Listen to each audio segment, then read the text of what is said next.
Hello अस्सलाम वालेकुम। जैसे कि शेर ड्रामे का एपिसोड 28 का टीज़र जो है वो लॉन्च हो चुका है। जैसे कि शेर जो है वो फजर के घर रिश्ता लेकर जाता है। शुजा साहब को ये बात इतनी बुरी लगती है कि यहाँ पर वो जो है अपने घर वालों के सामने जो है फजर को घर से बाहर निकाल देते हैं। दादा साहब के सामने वो जो है झुककर सलाम लेने की कोशिश करता है और अपनी वो ज़मीन जो कि ख़ानदान की दुश्मनी का बायस बन रही है वो दादा साहब के कदमों में रख देता है और कहता है कि मैं ये ज़मीन जिसकी वजह से हमारे पुरखों की जो है लड़ाइयाँ चलती आ रही हैं, मैं ये आपको सौंप देता हूँ और मैं जो है दोबारा से दोस्ती का हाथ बढ़ाने के लिए आया हूँ। यहाँ पर उसकी वालदा फजर के साथ शेर का रिश्ता मांग लेती है, लेकिन जब ये बात ताजे जाकर जो है वो शुजा साहब को बताती है तो वो गुस्से में आकर नीचे जाकर जो है सबके सामने शेर के जो है वो फजर को जो है घर से बाहर निकाल देते हैं और कहते हैं कि ले जाओ इसे, ये हमारे लिए मर चुकी है, आज से इसका ना कोई कुल पड़ेगा ना ही इसका कोई नाम लेगा। यहाँ पर जो है शेर की वालदा तहमीना जो है वो उसे लेकर अपने घर आ जाती है। शेर की बहनें भी कहती हैं कि इसके वालिद ने इसके साथ बहुत बुरा किया, इसे ज़िंदगी में ही मार दिया। शेर की वालदा जो है वो अपनी सौतन से कहती है कि हमारा बेटा जो है सबकत हासिल कर गया, वो ना सिर्फ सुलह करने गया था बल्कि बहू भी साथ लेकर आया। यहाँ पर वो जो है अपनी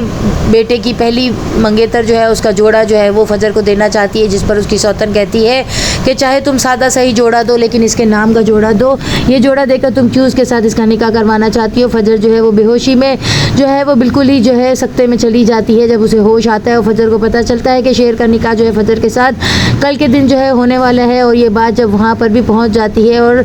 समरा अपने शौहर वजह से कहती है कि कल जो है वो शेर का फजर के साथ निकाह है, तो वो लोग समझाने की कोशिश करते हैं शुजा साहब को, लेकिन शुजा साहब अपनी बीवी और अपनी बहन सबसे कह देते हैं कि ये लड़की हमारे लिए मर चुकी है। मुझे जो है सबसे ज़्यादा सदमा इसी बात का है कि हमारी लड़की ने हमें धोखा दिया है, मैं कभी इसे माफ़ नहीं करूँगा। फजर जो है जब उसे शेर बताएगा कि कल हमारा निकाह है, तुम्हारे बाप ने तुम्हें घर से निकाल दिया है, मैं निकाह के बाद तुम्हारे वालिद को समझाने के लिए जाऊँगा, जिस पर फजर जो है गुस्से में आ जाती है और घर छोड़कर जो है अपने वालिद के क्वार्टर में चली जाएगी और वहाँ जाकर माफ़ी मांगने की कोशिश करेगी, लेकिन शुजा साहब इसे वहाँ से निकाल देंगे। शेर जब वहाँ जाएगा तो जो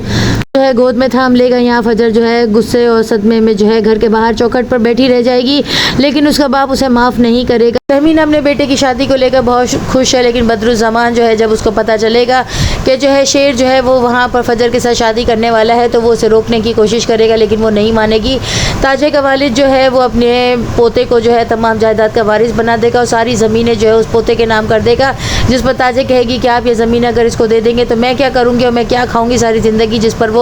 कहते हैं कि ये मेरा वारिस है, मेरा पोता है, मैं अपनी ज़िंदगी में जो है अपनी तमाम जायदाद इसके नाम करके मरना चाहता हूँ। ताजे को ये चीज़ बर्दाश्त नहीं होगी, वो खड़ी होकर चली जाएगी और अपने बाप से भी नाराज़ हो जाएगी। यहाँ ख़ानदानी जो है वो लड़ाई झगड़े में जो है फूट पड़ जाएगी, क्योंकि ताजे जो है वो ना ही अपने भाइयों को खुश रहने देना चाहती है, ना ही वो जो है अपने बच्चों के साथ जो है वो खुश है। यहाँ पर ताजे की अपनी शादी तो नहीं हुई, लेकिन वो अपने बाप से और अपने भाइयों से इस चीज़ का इंतकाम ले रही है। फजर जो है वो अपने बाप को जो है बहुत मिस कर रही है, वो शेर की किसी बात को नहीं मानेगी, अपने बाप को मनाने के लिए हवेली वापस जाएगी नेक्स्ट एपिसोड में। और क्या होता है चैनल के साथ बने रहें, लाइक करें, शेयर करें और सब्सक्राइब करें।